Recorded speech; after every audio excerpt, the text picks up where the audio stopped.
सोलापूरच्या विकासासाठी राष्ट्रीय महामार्ग क्रमांक 548B रुंदीकरणासाठी केंद्राने तब्बल 353.23 कोटींची मंजुरी दिली। याबाबत महसूल मंत्री चंद्रशेखर बावनकुळे यांनी केंद्राचे आभार मानले।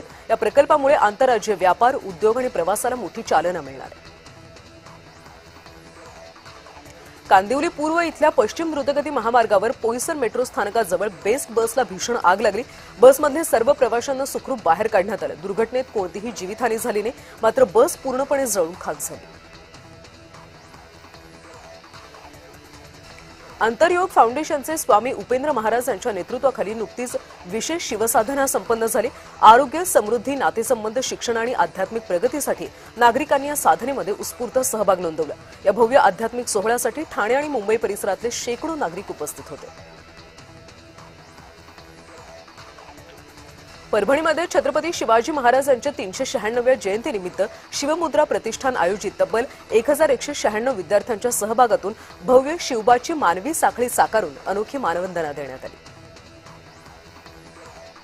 विविध प्रलंबित मागण्यांच्या पूर्ततेसाठी रायगड जिल्ह्यातल्या ग्रामपंचायत कर्मचाऱ्यांनी जिल्हा परिषद कार्यालयावर धडक दिली। वारंवार पाठपुरावा करून सुद्धा जिल्हा परिषद मागण्यांकडे दुर्लक्ष करत असल्याने जिल्ह्यातल्या ग्रामपंचायत कर्मचारी आक्रमक झाले। अकोल्यातील प्रतीक धानुका आणि मध्य प्रदेशमधल्या रेणुका यांचा विवाह सोहळा सिरोज इथं पार पडला। मात्र या लग्नाची जोरदार चर्चा होते। नवरदेवाची उंची ही 4 फुटांहून कमी आहे, तर नवरीची उंची 3.3 फूट एवढी आहे। या गोड जोडीनं सर्वांचं लक्ष वेधून घेतलं। वर्ध्याच्या आर्वी शहरातल्या स्टेशन वॉर्ड परिसरामध्ये रेबीजग्रस्त कुत्र्यानं हैदोस घालत 6 लहान मुलांचं तब्बल 18 जणांचा चावा घेतला। सर्व जखमींवर रुग्णालयात उपचार सुरू असताना गंभीर जखमी असलेल्या एका बालकाचा मृत्यू झाला। या घटनेनंतर शहरात भीती आणि संतापाचं वातावरण पसरलं।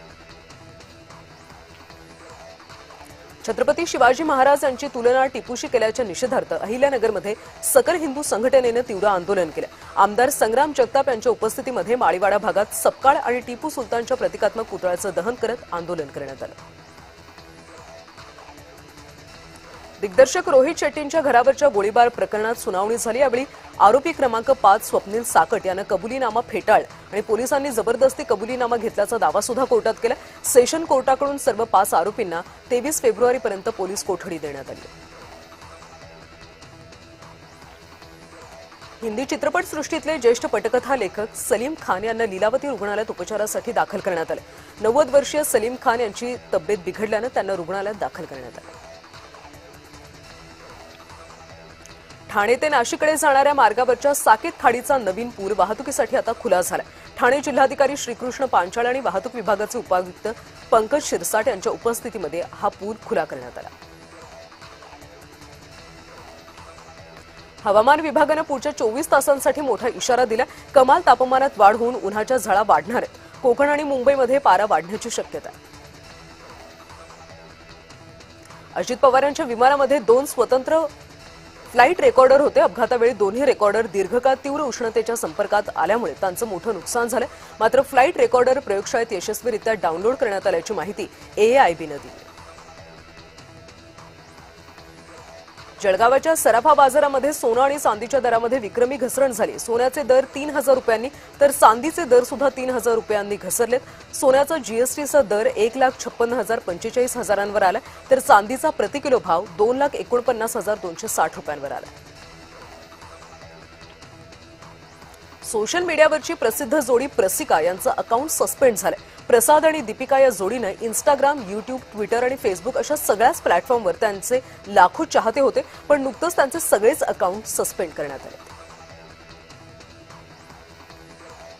कोल्हापुरात निवडणूक भत्ता न मिळालेल्या राखीव कर्मचाऱ्यांनी शुक्रवारी महापालिकेसमोर शंखनाद आंदोलन केले।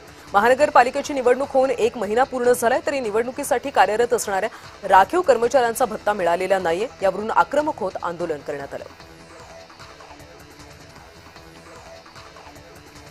ठाण्यामध्ये गारद फाउंडेशनचा अभिव्यक्त 2026 पारितोषिक वितरण सोहळा उत्साहात पार पडला। संस्थेच्या 8व्या वर्धापन दिनानिमित्त आयोजित या राज्यस्तरीय कार्यक्रमात विद्यार्थ्यांचा उत्स्फूर्त प्रतिसाद पाहायला मिळाला।